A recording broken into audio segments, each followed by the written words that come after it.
Chapter 15. An Elephant in Wayside School. The bell rang for recess, and the children exploded out of the building.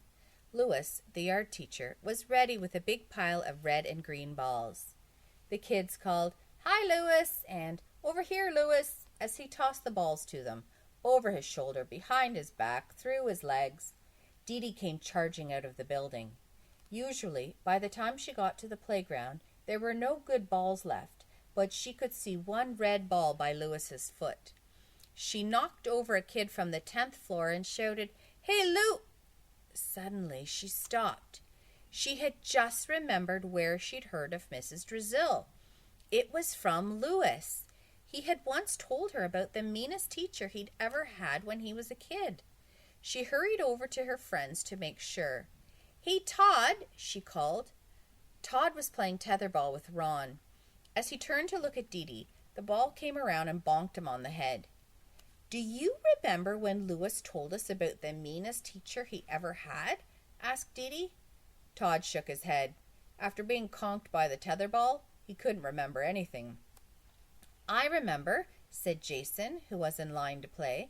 "Whenever Louis got in trouble, the teacher used to put the garbage can on his head."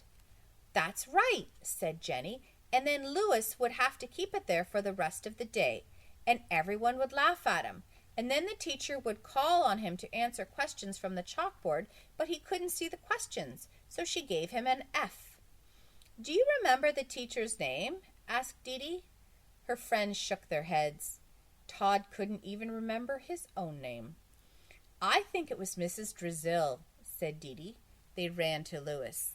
"Hey, Louis," said Jason, "what was the name of that mean teacher you once had when you were a kid?" "Which one?" asked Louis.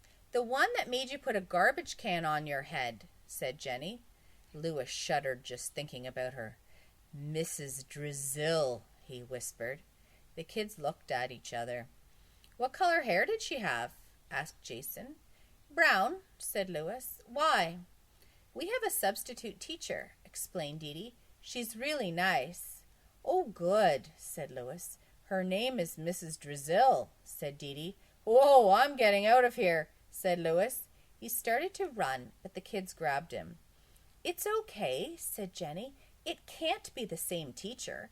Our teacher is nice." "And her hair isn't brown," said Jason. "It's white." Louis relaxed a little bit.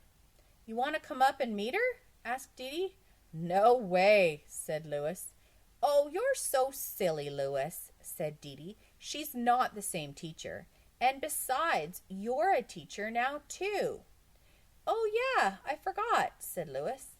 "Come on, Louis," said Dee. She held his hand and led him up the stairs. They entered the classroom. Mrs. Drizzle was putting some of the children's work on the bulletin board. "Mrs. Drizzle," said Dee, "we brought our yard teacher up to meet you." "It's very nice to meet you," said Mrs. Drizzle as she pinned up Joe's math test.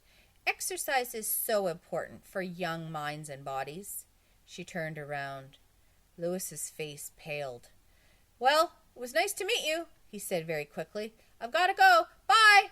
"Stay right where you are, Louis," ordered Mrs. Drizzle. He froze.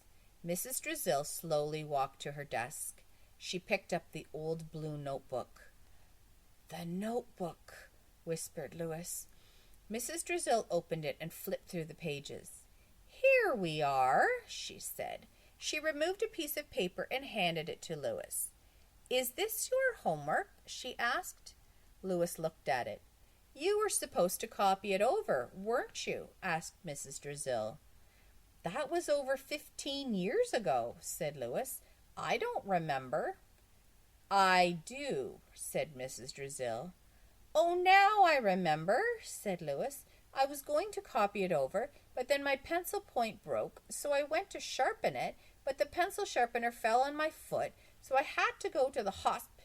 "I don't want any of your famous excuses, Louis," said Mrs. Drizzle. "I just want the homework. You may share Dee's desk." Louis sat next to Dee. "And remember, Louis," said Mrs. Drizzle, "I know your tricks." Dee watched Louis struggle with his homework. "Sorry, Louis," she said.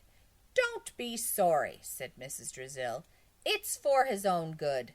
And I expect neatness, Louis, or else you'll have to do it again." He frowned. Mrs. Drizzle stood over him and watched him work.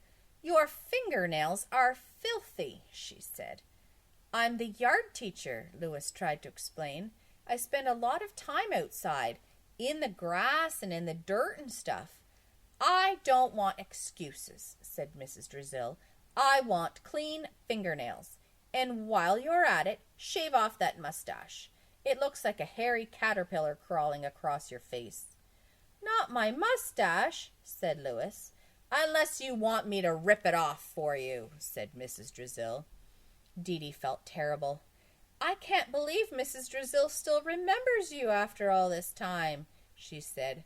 "An elephant never forgets," muttered Louis. "I heard that," said Mrs. Drizzle. She put the garbage can on Louis's head.